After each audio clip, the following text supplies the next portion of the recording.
game away. Blow up. We're playing for something, man. We're playing for something. This gotta mean something to you. It gotta mean something. Everything you got. Everything you got. Let's finish this. Do it, fellas. Let's go. Let's do it, fellas. Finish 2, 3. 1, 2, 3. Finish. I can't even think about all of the shit I did to fit in. Past hard to watch like a fucking scary movie. I'm always happy to meet somebody that never knew me. Change for the better, hope niggas are living through me. I put it all on the wax so the people can know the true me. Hard to remain sane when the people you love the most is what's causing the damn pain. Y'all beef by the same thing, we ain't playing the same game. It's all for my fam name. She the girl of your fucking dreams, but to me she a plain Jane. You dipper and ball man, I duck when them calls came. This that higher level thinking. I'm the type to jump the fuck off for the shit before it's sinking. Not here for no new shit, my game slight to boost it. Ain't I don't have to prove shit. Rockstar fight the fool shit. My movie, this the new script. I want a life with no bullshit, nigga. I know on these news clips. That's why I dap him and move quick. Won't be around when they move switch. Won't be around when they lose clips. Won't be around for they lose lips. Might be the reason they pull shit. Yeah.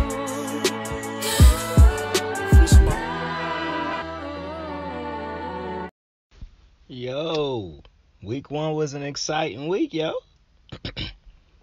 I love football, man. God bless football, like Peyton Manning said, man. So we through week 1, yo. I see a new trend done hit Twitter, yo. So if your football team win, I guess people starting to tweet now. They be like, imagine waking up and you can't have a victory Monday. Yo, I guess that's the new thing. So, you know, if your team lost today, too bad for you. Sorry about it.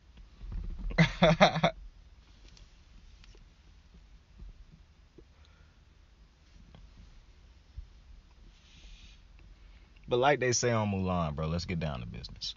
All right. Hope everybody had a dope day out there. Hope everybody enjoyed they I was gonna call it Super Bowl Sunday. They opening week Sunday for football.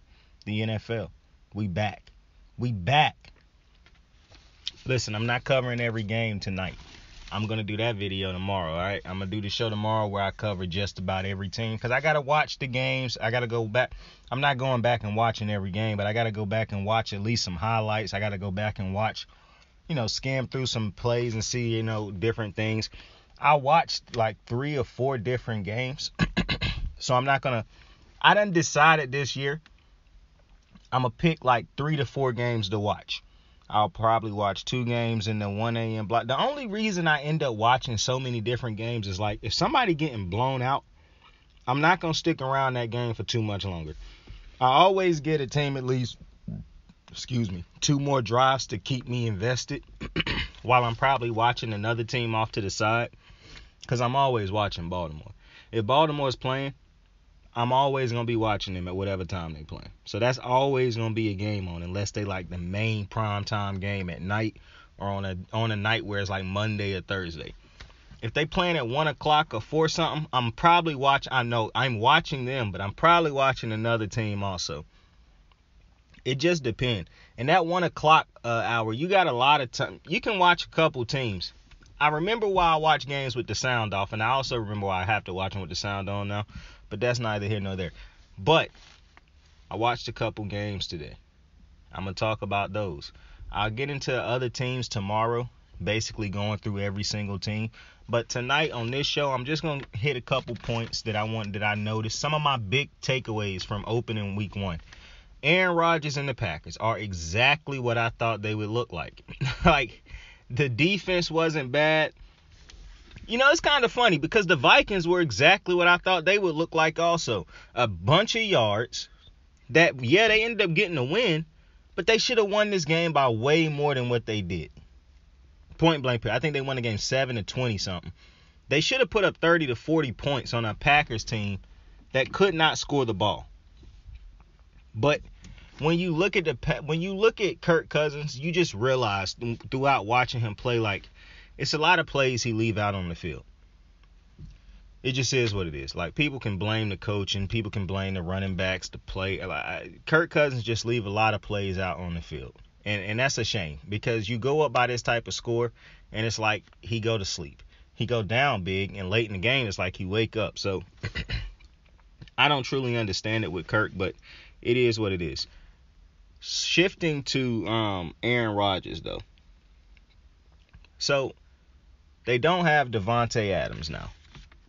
And I kind of figured that this team was going to look bad without Devontae Adams, just for the simple reason I've seen what this offense look like when Devontae Adams is not healthy, when he's not a big part of the offense. Like, I've seen what the offense look like. Not good. So I was kind of confused by the people who actually thought that this was about to be like some, offensive performance by the Packers. I'm pretty sure in my video where I picked the teams to win, I picked the Vikings to win this game. And like I told the dude, like I should have told the dude on Twitter, the Packers got all these good things going on for the team right now, and they still couldn't win with Devontae Adams. It seemed as though Devontae Adams was the biggest piece to this team aside from Aaron Rodgers. But what I'm starting to realize about this team, as bad as some of these receivers play, like the first play of the game, you drop a wide open touchdown like that set the tone for the season. I get Aaron Rodgers being irritated with that and all that. This is what I'll say, though. It's not enough for Aaron Rodgers to just go on Pat McAfee's show and other shows and talk about how,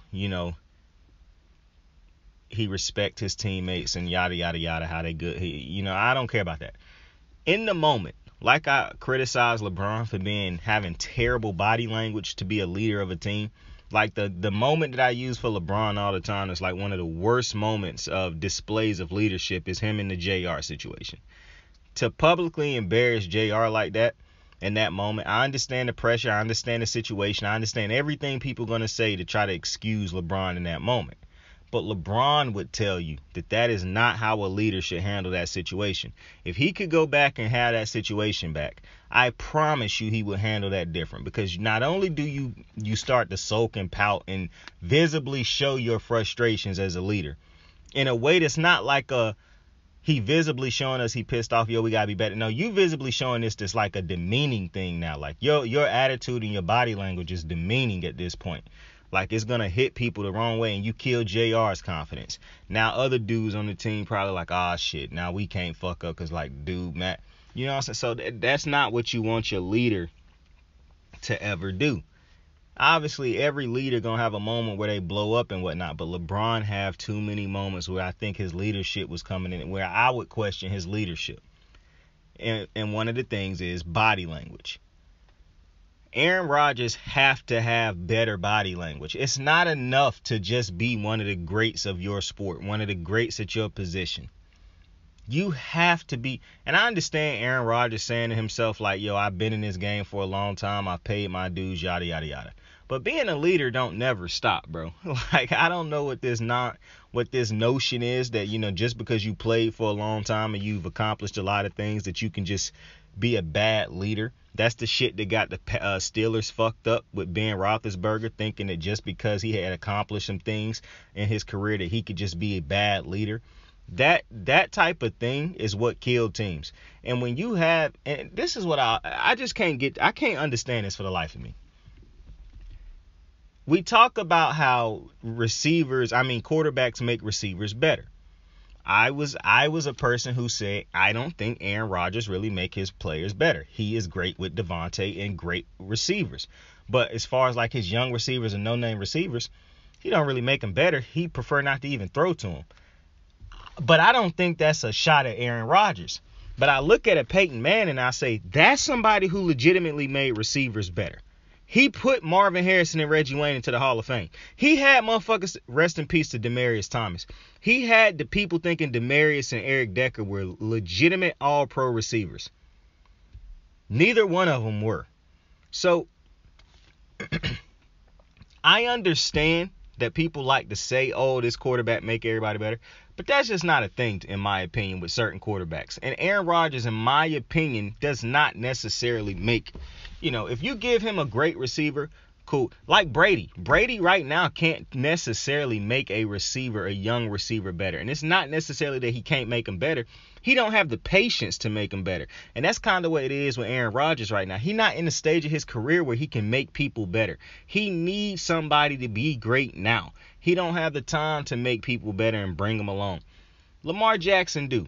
So I don't even want to use Lamar Jackson as a thing where it's like, oh, well, look, Lamar don't play with all pro receivers and look what he do, so why can't Aaron Rodgers? Like, I'm not even going to do nothing like that because I understand that if Aaron Rodgers was younger, he probably could carry these receivers along with him and grow with him. But I understand where he is at right now. But I also understand that these dudes are who you have right now. That's just the reality. And if you have bad body language, if you continue to make it seem like you blaming them for everything, that's not going to help this team. And I'm not taking a shot at Aaron Rodgers, just like I wasn't taking a shot at LeBron when I talked about his leadership qualities. I'm just saying it's sometimes, and I think Aaron Rodgers would agree, sometimes you get so great, you get so big, you've been doing this for so long, that it's not just you have expectations, but you can get so carried away in the mission and the goal that you don't properly get those, what I'm looking for. You can be so focused on trying to accomplish the goal, the mission, that you've been on this same voyage for years now trying to accomplish this mission. You know what, you didn't even accomplished it before, so you know what it takes to get back to it. So it's not necessarily that you rude or you have a bad or you're a bad leader. You just know what it takes to get there. And sometimes you get so frustrated with the results or what's going on before you get to the result that you just lose a little bit of your cool. And that's what I think happened to LeBron and Aaron sometimes. The reason I don't use Tom Brady is because, people say, oh, well, Tom Brady snapped on the point on his teammate on the sideline, blah, blah, blah. Yeah, that happens. Tom Brady's body language is, you can't show me a ton of clips of Tom Brady with terrible body language throughout a game where it's like, oh, Tom Brady bringing down the teammates around him like they looking at his body. You can't. I can show you clips of Aaron Rodgers and LeBron.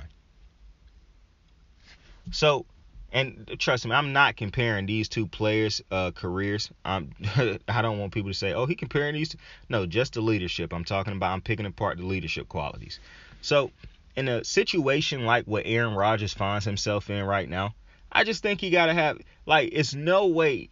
I'm not too concerned about this first week loss because I still think they can end up being better than the Vikings.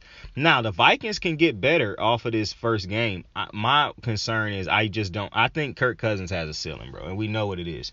Because, like I said, this team should have won big today. They didn't. You playing against a Packers team that clearly cannot do anything on offense. The running back, A.J. Dillon, had the most receptions on the team. Aaron Rodgers threw a bad interception today. To me, this should have been a blowout, like a bigger blowout than what it even was. So the Vikings still got things to work on offense also. And I don't even know if it's things to work on as much as it's just, what Kirk is. It's just point blank, period. But when it comes to Aaron Rodgers, I think you could help this situation out greatly with better leadership qualities. I understand that sometimes people think throwing people under the bus is a way to motivate them. But I just don't agree with that all the time. I don't really agree with that most of the time, to be honest with you, because throwing somebody under the bus publicly, what does that do? Especially in today's society where Aaron Rodgers does have so many fans, so it's going to be people who destroy these young dudes.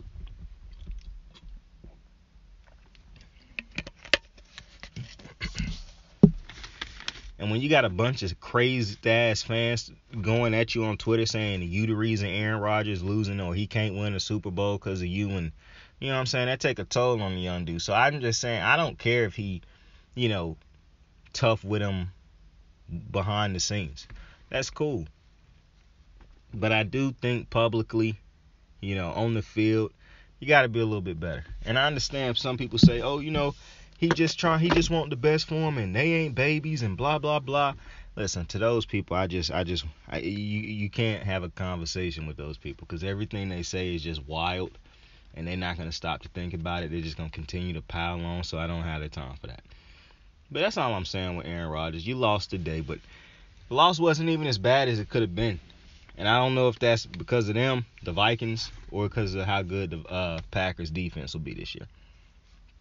The other game I want to talk about real fast, Baltimore and the Jets. First off, CBS got to do something about this motherfucker who was in the booth. I don't know his full name. I didn't even go check it out. James whatever, bro. Yo, I understand being critical here and there in a game. Go listen to him critique Lamar throughout the entirety of the. At one point in time, he was critiquing every single throw Lamar made. Every single throw. Now, I said something about this last year when somebody else was playing and somebody on commentary was critiquing Buddy's every single throw dude making. I'm like, yo, they do not do this to Tom Brady. Tom Brady throw like 2 to 3, 4 bad throws a game. They never critique this dude. They're not sitting down critiquing every single Pat Mahomes throw. They're not sitting down critiquing every single Josh Allen throw while the game is going on commentary. That is not what people come here to hear you do. Buddy who fucking critiqued every single Lamar Jackson throw. And it was bad. Because at first I was like, yo, do he got a problem with Lamar or something? Like, why is he doing this? Like, why is he critiquing him like this? Like he is his coach or something. Like not even like he a coach. Like he just legitimate. He sound like one of these people in the media. Lamar can't throw. That's how he was critiquing him. Lamar make 3 great throws in this game.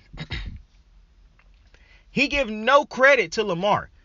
He credit the receivers for the catches and blame the Jets defense, but did not give Lamar any type of credit. So if you're saying it's fair criticism, then you would have given him credit for those throws, but he didn't. Or throughout the game with his great he didn't. He literally hopped right from that and went to critiquing him again or criticizing him again, because that's what it became.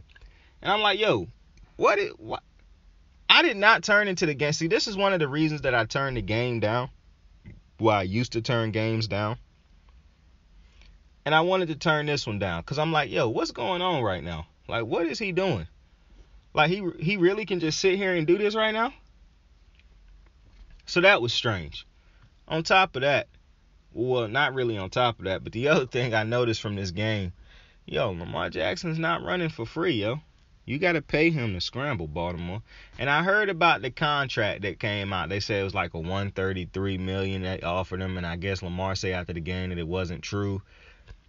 I don't know. Let's say that contract is what they offered him. It's a good thing he rejected it because fuck no.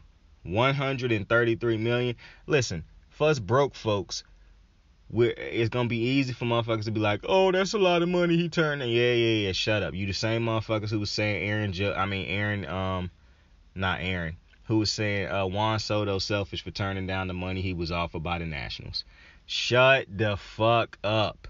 When you get to the point in your life where you negotiating big time money like this, then you can have a say-so in this. Even then, I don't want to hear your say-so because it's not your money.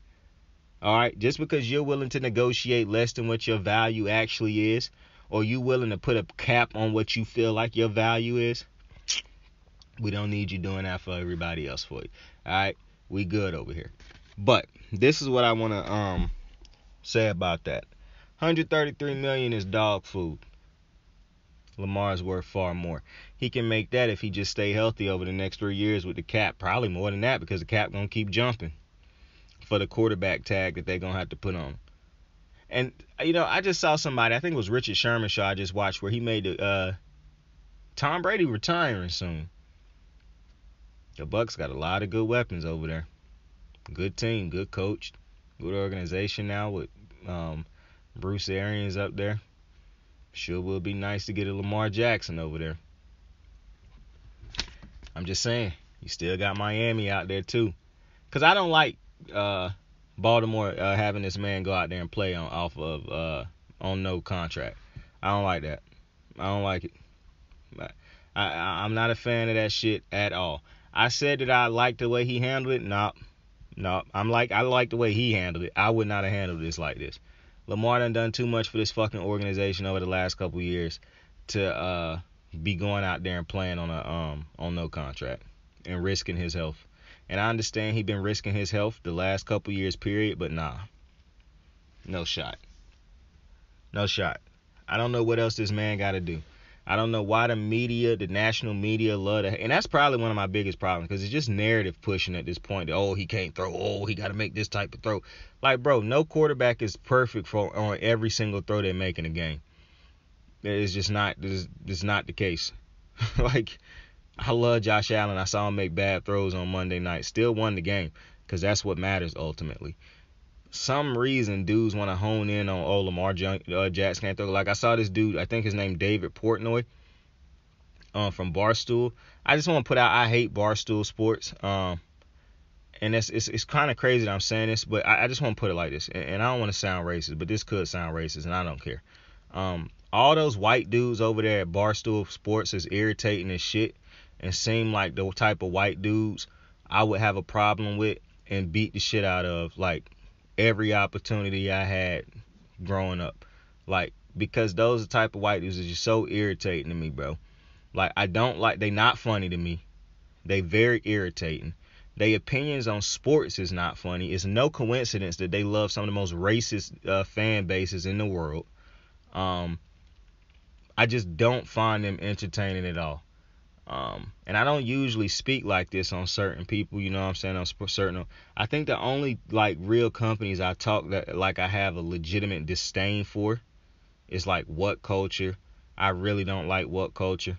And Barstool Sports, I'm guessing, because the white dudes that are the faces of this company are very much irritating. I don't like the David Portnoy thinking he big time and, you know, engaging in calling athletes the B word and shit like that. I don't. For one, I don't know their story on how they got rich and nothing like that. Don't care either. I don't see what they provide for sports or to sports. It feel like this is a situation where they brand them become so big where it's actually people in the company who good at their jobs, but they really not no more. So I don't know really, because I was looking at David Portnoy also talk about this, how he don't think Lamar Jackson can throw. He can't be a like I saw David Portnoy and this other dude, Palmer. What's this dude? Not Carson Palmer. What's his brother? Carson Palmer's brother, bro, that trained all the quarterbacks. I saw him also say he think Lamar gonna always lose in the playoffs in his career because he don't like Lamar's mechanics or think Lamar have good mechanics. See, it's, for one, I don't like listening to, and I don't want to even say this because it's not everybody. Because I can listen to Steve Young talk about Lamar Jackson. I can listen to a lot of different white dudes talk about. But my problem is white dudes like David Portnoy and what's this dude? The dude I just named, Carson Palmer's brother, his younger brother, or the one who didn't make it to the league. Listening to them have such harsh criticisms and them thinking it like, oh, we can sugarcoat it by saying other things and, you know, nice superlatives. It's just so irritating listening to that. You know what I'm saying? Because to look at Lamar and not see how great not only he continues to, because I really think Carson Palmer's brother is a thing of Lamar not working with him saying something so ignorant. Bro, you've never even been in the league, so I don't understand how you feel like, you know, just because you worked with Joe Burrow and he got to the Super Bowl one year. I don't know how you feel like that's a statement that you can make. But then David Portnoy saying that, I don't think Lamar can throw and yada yada yada. What kind of crack are you smoking, bro? To where you can continue to make this stupid statement of, oh, I don't think Lamar Jackson can throw. Like, how are we still letting dudes rock with this right now, yo? That's all I want to know. Like, how are we still allowing dudes to rock heavy on this Lamar Jackson can't throw shit? Because this, to me, it's ridiculous at this point to continue to allow dudes to get away with saying this goofy shit. Oh, Lamar Jackson can't throw, but he can though. So why do we keep letting dudes get away with saying this? And that's my thing. It's just certain white dudes who talk about these, Doug Goddard, were they so ignorant. But it ain't just white dudes, because I think it's a lot of black dudes who ignorant when they talk about it too. But it's just specifically the most analysts who I see just feel racist at this point. How they talk about Lamar Jackson, what he can't do. Because you look at these sorry ass white quarterbacks that they have on their teams that they support so heavy. And he ain't saying Zach Wilson can't throw. There ain't nobody saying that Trevor Lawrence can't throw. I don't see one person saying Baker can't throw, and this dude's legitimate garbage. So you see them make up every excuse in the world why Sam Darnold couldn't get it done. But Lamar Jackson, he can't throw.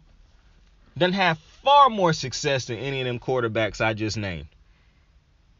He can't throw. Like, what's going on, bro? Like, dead ass. Like that.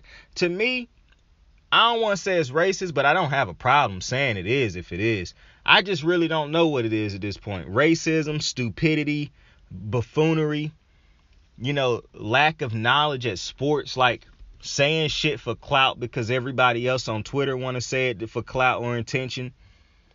And one of my things also is, how is it this cool? Like, how do people find it cool, like this, to be entertaining or cool, to be this fucking disrespectful to athletes? Is it because you call them athletes, pro athletes, you don't look at them as humans, so you just call them that? Because I don't know how many. Imagine if Lamar Jackson was your child. Would you be calling him, saying he can't throw?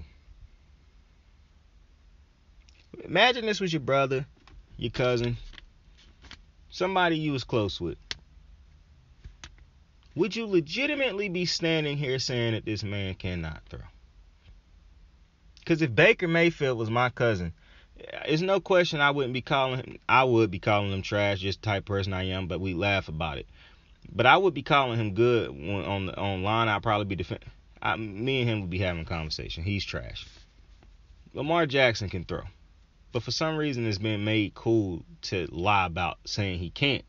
And then when you only hone in on that's the biggest, well, I just don't think he can throw from the pocket. Well, most of Lamar Jackson shit come from the pocket. One dude today, the James on CBS dude, actually made a comment basically stating that they have to run like this because they know Lamar Jackson can't throw from the pocket. He know he is not comfortable throwing from the pocket, so that's why he got to move around. What are you talking about, bro? Kyler Murray never is working from the pocket. I hear nobody saying that, Kyler Murray he have to do all this moving around because he's not comfortable throwing from the pocket. Like, what are we doing? Like, bro, Josh Allen run just as much as Lamar Jackson. It's praised when he do it. When Lamar Jackson do it, oh, man, he's an athlete. He's not a quarterback. He's going to get hurt and yada, yada, yada. Man ain't taking nothing close to the hits that Josh Allen take. So, I guess another year and another, here come the disrespect. I don't like listening to around the NFL, Dan, whatever his last name is, talk about Lamar Jackson. I feel like he hella disrespectful towards Lamar Jackson. It's like he don't even watch Raven games. I love watching dudes who talk about the Ravens where they love to praise everybody but Lamar Jackson. Even though we know what this team is without him, they love to give everybody the praise on this team but Lamar Jackson, because for some weird reason, in their minds, they have made up he cannot be good. It don't matter how good he get and how much better he get every year. He cannot be better. He will not be a great quarterback in my eyes. And it's just so crazy listening to people talk about it. It's crazy listening to Shannon Sharp talk about it. It's just crazy at this point. I've never seen a player of this caliber be disrespected on such a level. It's crazy to me, but yeah, I don't even know what to put after the but. It's just really fucking wild to me, to be completely honest with you. And my last thing is the Cowboys. Those Cowboys, man. Season probably ended tonight. Of course, they go out there and lay an egg at home against Tampa Bay, a good team. No shocker. Dallas played bad against a good team. Fucking shocker. You want to know why I say they finna have a bad season? Well, the season probably ended tonight because they only put up 3 points. They got blasted by a Tampa Bay team that struggled scoring points tonight, or struggled actually getting in the end zone. The Giants found a way to win today against the Titans. The Commanders beat the Jaguars today. And the other team won today. The Eagles also won today. So Dallas is the only team in the division that lost. Not only is Dallas the only team that lost in this division today, Dallas just lost Dak Prescott for a number of weeks because he will have to have hand surgery. I think he broke his hand or something in the game tonight, and he'll have to have hand surgery. So Dak's going to miss the next couple weeks. The Eagles, in my opinion, and the Commanders will win enough games to where him missing 4 to 5 weeks and them losing them games. If the Cowboys lose every game without Dak, so the next 4 or 5 games, that's their season. Because the Commanders and the Eagles are going to win enough games this year where those will actually make a difference, those games against Dallas. Yeah, I don't even know what to say about Dallas, bro. I hope Dak get healthy, obviously, but Jesus Christ, bro. Like, to me, I don't care that Dak got paid that contract. Zach deserved to get paid that contract. Plus, like I done said multiple times, bro, whatever you negotiate is what you worth. If you negotiated it, you worth. And obviously, I'm going to speak on dudes deserving more than what they should be paid, but it's very rare, if ever at all, I'll speak on somebody not deserving money because I want everybody to get rich. Point blank, period. But looking at Dallas, Dak Prescott's an interesting one, man, because I saw somebody tweet tonight, like, what does Dak do good? Like, fuck what he do great. What does he do good? And then you can tell me what does he do great specifically. And I done had this conversation before. I said it's hard to rank Dak and Kyler Murray in my opinion because I don't want either one of them as the quarterback in my franchise because I don't think either one of them is franchise quarterbacks. But I think in this day and age they are because you can compile so many meaningless stats that make you look like you are a great quarterback when to me you might not be a backup. But you're not really a game. Let me put it like that. You're not a game-changing quarterback. I saw that from Kyler today, and I saw that from Dak. Kyler Murray getting blasted by the Chiefs did not shock me. I told y'all. Pat Mahomes is going to go nuclear this year. It just is what it is. But Kyler Murray, much like Dak Prescott, are great at beating teams that are led by guys who don't have quarterbacks. So if you put them up against a team that don't have a quarterback or a quarterback in flux type situation, yeah, it's a good chance they'll win that matchup. But you put them up against a team that actually has a franchise quarterback that can get his team up and down the field and into the end zone, but his team's going to have a problem. And that's what both teams, the Cowboys and the Cardinals, because I don't think Kyler Murray and Dak, I don't know what it is with either one of them at this point. Kyler Murray is an interesting case also, but Dak Prescott's inability to lead his team, like it's just like this offense don't do nothing when they play against good teams. And for Kyler, it's not even like the offense don't do nothing. It's just like, I hate the Cardinals offense. I done said that multiple times. I don't know what it is with Kyler, man. Like, you look at him today, they was getting blasted, and it's like you knew they wasn't coming back. And they felt like Dallas today. They put on a Dallas. They put on a Dallas-type performance where it's just, you know, the only difference, the thing that Dallas didn't do is they put up all the meaningless yards at the end of the game to make you think that they actually had a close game. They be doing that shit. But they couldn't even do that tonight. Like, to me, it's just so hard to pick with the Cowboys. The only reason people pick them to win that division is how bad the other teams usually are. And I don't think nobody done picked the Cardinals. But I don't know how people still so hyped up on Kyler Murray because it just feel like this is the type of game where we should be talking about Kyler v. Mahomes. And it was never that at no point in time today. And I didn't even look at this matchup as such. Like, oh, Kyler Murray taking on Patrick Mahomes. I never looked at it one time and thought that to myself. So it feel like both of these two teams is just two teams. Like, if they get a Super Bowl win out of either one of these quarterbacks, it will be because they had the best season of their careers. They'll have career years to win the year they get. Because I'm not saying that they can't win it. I think if you put a great team around both of these dudes, they could get you there, possibly. But it's going to be hard for them to outplay other great quarterbacks. You got to have a lot of players around them that can outplay, can go above and beyond the call when it's time to step up. Because I just don't see Kyler or Dak. The thing is, I can see Kyler making, like, crazy plays that put you over the edge. But I can't really see it from Dak.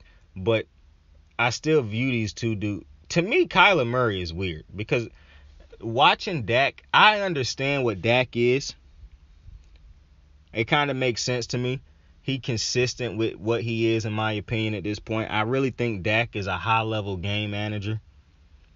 Kyler Murray is interesting because Kyler Murray could be a franchise quarterback. I just think he hella undisciplined. This system that they run for him is not conducive to making him actually a better pocket quarterback, because people talk about Lamar. Kyler is the one who is not good in the pocket. Kyler is the one who needs everything to be a backyard football situation and succeed, not Lamar Jackson. Lamar Jackson operate from the pocket. Kyler doesn't. That's why I get irritated when people say they play the same, because they do not play the same at all. The only reason people say these motherfuckers play the same is because they black and they athletic and can run. That's the only reason, because these motherfuckers do not play the same. But other than that, it's very interesting with Kyler. That's why I believe it when the Cardinals make out to say basically he don't do no studying and shit. I believe it based off of what I done seen from him. Because I didn't watch Jamarcus Russell, so I don't know. I just not heard people say he like one of the most talented people who just didn't have a work ethic, and that's why he didn't.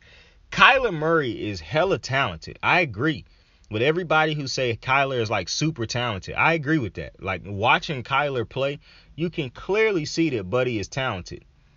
But you can also clearly see something ain't there. Like something is missing with this. And I don't know if it's the buffoonery that they run on offense, the trickery and all that doofus shit that they like to do on offense. I don't know if it is a lack of studying and whatnot by Kyler. I don't know if it's on Cliff. I don't know if it's on the play. Like, I don't know what it is. But something ain't clicking with a Kyler Murray-led team right now.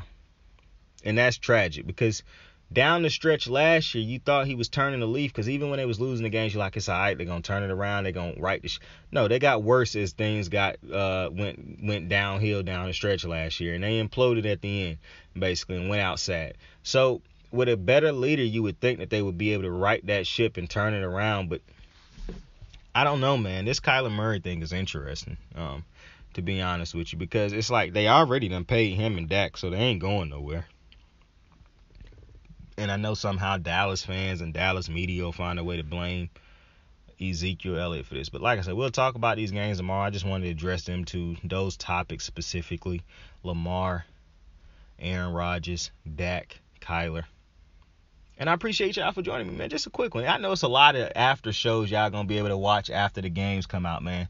But, you know, I just wanted to give you this one because I have to go watch most of these games so I can get before I get on here and talk about the shit that happened in the game, I got to actually know what happened in the game. You dig what I'm saying? So I don't have the resources and whatnot to have been able to get all that done before, but I am trying my best to make sure that these things come the day after all season. So I appreciate y'all for joining me on another episode of Kicking It with Saint. Tell somebody you love them. Tell somebody you fuck with them. Give my Dukes a kiss on the head. Saint out. How the fuck I pay a couple card notes and ain't even whipping? How the fuck I'm putting food on the table while I ain't living? Cursed from being alone with these dreams of a happy home. So when I think it's really love, I give them anything they want. I got stupid shit I did as a kid defining me lately. When I try to open up a new chapter, they still hate me. My mental, my only drug, so I'm doing this shit alone. Last time I fought depression and she got me on my zone. One bad move for thuggery, hit record from luxury. Pop said some shit that stuck with me. All it takes is a mustard seed. Yesterday I copped $40 to buy those. Homie in